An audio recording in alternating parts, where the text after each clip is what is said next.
Bueno, el Paseo del Boulevard es una obra que ha quedado inmerso en el medio de una polémica a raíz de la oportunidad, como lo decíamos en el primer bloque, de adjudicarla para que se inicien los trabajos con un monto realmente significativo. Sí, 20 millones de pesos cuando, bueno, en muchos barrios se reclaman obras y los concejales y algunos vecinalistas apuntan a que se hace una inversión en el Boulevard y no en los barrios. Mañana el municipio va a anunciar este plan de reestructuración que en los últimos días el intendente José Corral lo venía anticipando, de que va a haber inversiones millonarias en bacheo, repavimentación o también en calles de tierra, sobre todo, que van a quedar bastante deteriorados, quedaron bastante deterioradas, pero ahora obviamente cuando empiece a secar. Pero sobre el Paseo Boulevard hay un planteo que realiza la concejala Alejandra Obey, que tiene que ver con lo que pasó en algunas zonas de Boulevard, en su intersección con Vítori y también con Urquiza, que fueron los socavones,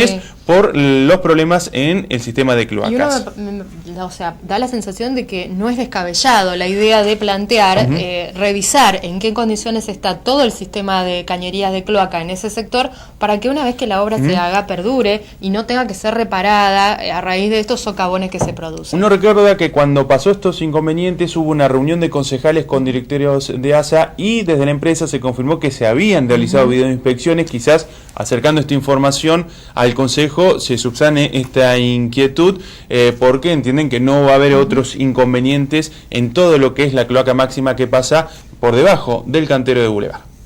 Es de público conocimiento que ya se licitó y se adjudicó la obra para el Paseo Boulevard, que es una obra que es de unos 20 millones de pesos aproximadamente, y en este sentido estamos haciendo dos planteos. Por un lado, lo que queremos saber y que ya hemos trabajado varios concejales de la ciudad en ese sentido, es cuál es el estado de las cloacas que están debajo de Boulevard. Ustedes saben que hemos tenido situaciones de hundimiento, hemos tenido situaciones de socavones en intersecciones de Boulevard y Urquiza, por ejemplo, en la intersección de Boulevard y Rivadavia, y sabemos que esto se produce por el mal estado de los caños que pasan, dicho mal y pronto, por debajo de Boulevard, que es el sistema de cloacas de la ciudad de Santa Fe, donde todos los líquidos de la ciudad pasan por allí, por esa cloaca máxima que está debajo de Boulevard. Entonces decimos, ¿qué sentido tiene hacer una tamaña inversión de 20 millones de pesos si no sabemos qué es lo que pasa por debajo del asfalto, digamos? Eso por un lado, y por otro lado, la forma en que se distribuyen los fondos del municipio en cuanto a las necesidades que tiene el vecino.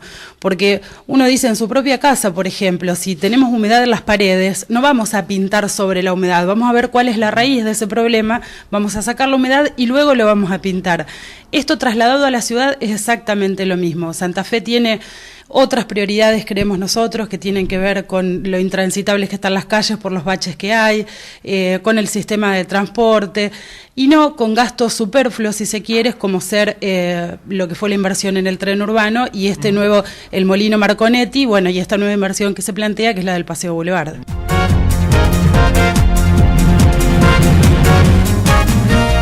Seguimos hablando de cloacas, esta vez una intervención que está haciendo desde ASA en la Prida al 5000. Sí, esto es en uno de los accesos a la escuela Nicolás Avellaneda. 45 metros son los que se están cambiando en principio, quizás puedan ser más y esto va a ocasionar algunas demoras, sobre todo en una zona que no es tan transitada porque está a una cuadra de la costanera, pero sí, bueno, está la escuela Avellaneda, también está la escuela especial San Martín a muy pocos metros. Bueno, esto decían desde ASA.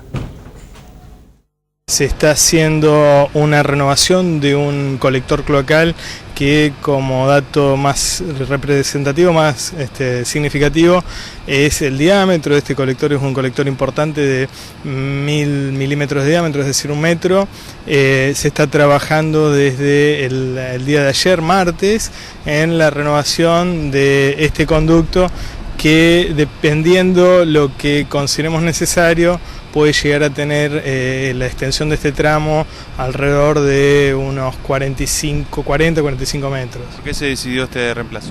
Tiene que ver con que se detectó allí un riesgo en un hundimiento, por eso se encaró esta obra y como señalaba, lo más significativo es el tamaño de este colector, que se suma a otras tareas similares que se desarrollan permanentemente, de mantenimiento de la red y de renovación de colectores cloacales, como estuvimos haciendo también sobre Pedro Díaz Colodrero al 3000, de más de 140 metros de extensión, en el barrio Fonavi El Pozo, que sistemáticamente, cuando se detectan inconvenientes con las instalaciones, si se verifica que es necesario, se procede a la renovación de la red. ¿Esta intervención cuánto tiempo y si origina algún tipo de inconveniente a lo que es el tránsito de vehículos por esta zona? Buena pregunta. Sí es necesario durante el desarrollo de los trabajos en horario diurno interrumpir el tránsito para la ubicación de los equipos, de las maquinarias pesadas, de camiones que están trabajando en el lugar.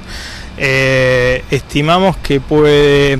hay que decir que esto se desarrolla en realidad sobre la vereda y afecta a la vereda y las dársenas de estacionamiento, que una vez que finalice la obra van a ser reconstruidas en su estado anterior, y en función de lo que decía, que verifiquemos la extensión, podemos estimar que el trabajo completo demandará unos 15 días, dependiendo también de las condiciones climáticas, ¿no?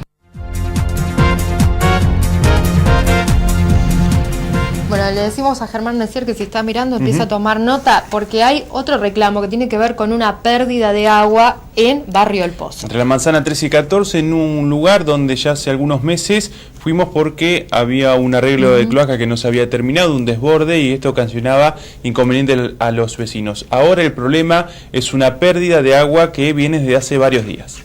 Esto comenzó cuando teníamos el problema de cloacas, que lo arreglaron después de muchos meses que pasaron. Vinieron, lo arreglaron, pero se ve que quedó sentido o roto el caño, y bueno, nosotros veíamos que había humedad, que había agua, qué sé yo, pero ahora hace más o menos 10 días que tenemos este problema. La señora que vive en esta casa no tiene nada de agua. Tiene 2 chicos, 2 nietos, y bueno, acá hay un gran problema porque ellos se tienen que andar bañando en la casa de los vecinos, y para cocinar, para el baño, para todo se necesita el agua, y bueno, es un problema. ¿El resto de los vecinos le baja la presión del agua o no? Al principio a la señora le bajó la presión de agua y después se cortó. Bueno, yo te diría que no le baja la presión, le sube la presión de la bronca que le da, ¿no? Por las cosas que se están viviendo, y a donde todos los días te hacen publicidad, no pierda agua, una gotita, y fíjate, esto hace 10 días que ya hace un río, ¿no? Y vienen en media hora, lo solucionan, ¿no? Y lamentablemente tenemos que entrar a agradecer a ustedes que vienen, y entonces parece que le gusta la cámara, le gusta que tiremos la bronca. De acuerdo al reglamento del usuario, que está como marco de la ley 11220, de cuando se privatizó la empresa de aguas, ellos tienen 24 horas para solucionar las pérdidas de agua potable o de aguas servidas. No lo han hecho, a pesar de todos los reclamos que se han hecho. Yo incluso me comuniqué personalmente con la vicepresidenta de la empresa de aguas santafesinas, la ingeniera Marisa Motura, y todos nos dicen de que mañana lo van a solucionar. No sé cuándo será mañana, porque pasan los días y las soluciones no se dan, y no puede ser que una persona viva sin agua en un barrio que tiene todos los servicios.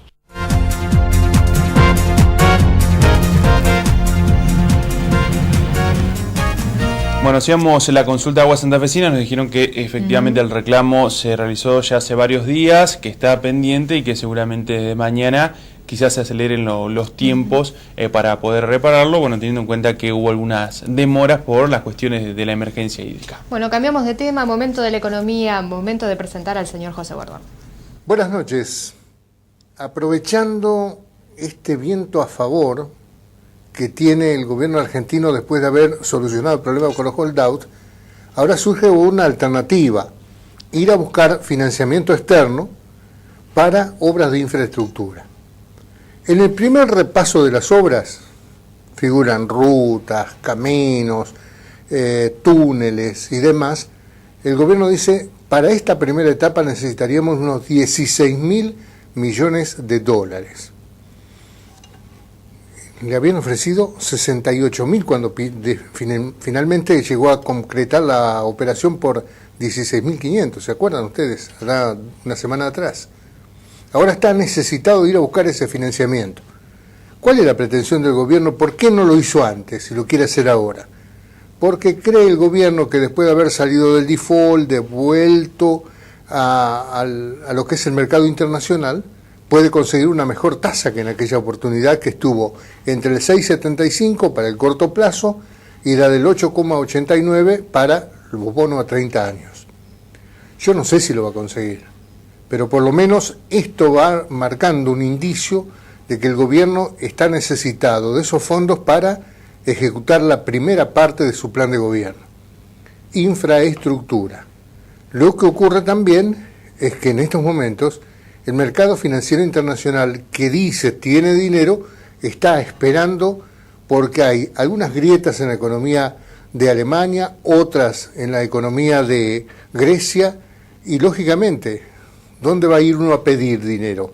A los que lo tienen. Los que lo tienen son Estados Unidos, Asia, sin lugar a dudas, y a partir de esta situación que de hecho genera un poco de preocupación, vamos a ver cómo están los mercados.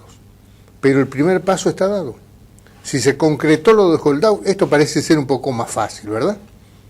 Tema de la economía de hoy. Aumentó el GNC, casi 85 centavos. ¿Aumenta la nafta? Dicen los que saben que a partir del domingo.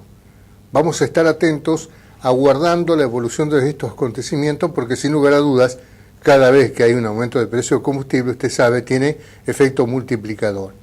El otro tema de hoy es la presencia de funcionarios nacionales, primero en Galvez a la mañana y después en San Cristóbal, para analizar el tema de la inundación.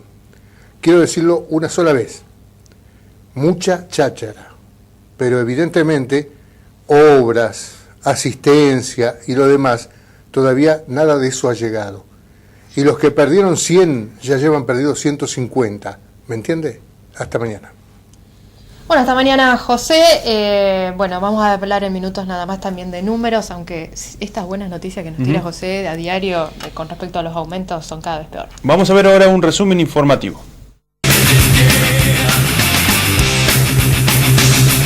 Esta madrugada asesinaron a un joven de 27 años en Alto Verde. La víctima, identificada como Martín López, recibió varios disparos en tórax y abdomen. El cuerpo fue encontrado por prefectura en un pasillo de la Manzana 4, cerca del terraplén, a solo 150 metros de la comisaría 24. Por el hecho no hay detenidos.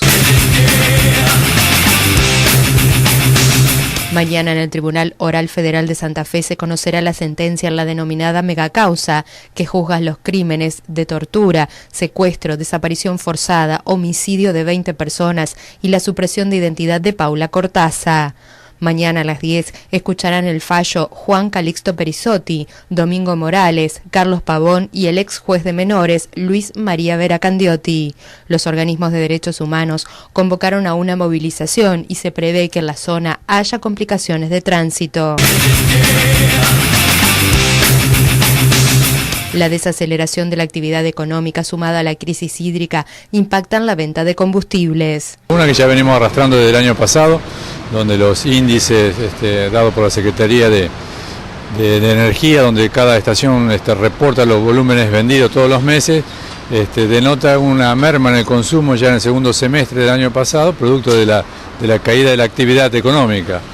Y a eso tenemos que sumarle en nuestra zona puntualmente las inclemencias de tiempo que ha hecho que se haya perdido cantidad de cosecha, que no hay actividad en el campo, que no hay movimiento de grano, lo que hace que, depende de dónde se encuentre la estación, si es de ruta, si es de ciudad, va a ser mayor o menor la merma, pero todas han tenido alguna caída de venta, vamos de un 20%, estamos hablando de esas que nosotros denominamos gasoleras o que venden más proporción de gasoil que de nafta, contra un 8 a 10% las que son estaciones de ciudad. El Ministerio de Educación autorizó a las escuelas de gestión privada a incrementar las cuotas hasta un 21%. El cálculo se hizo sobre la base del aumento salarial otorgado a los docentes. Desde Educación aclararon que en julio se podría otorgar otra suba.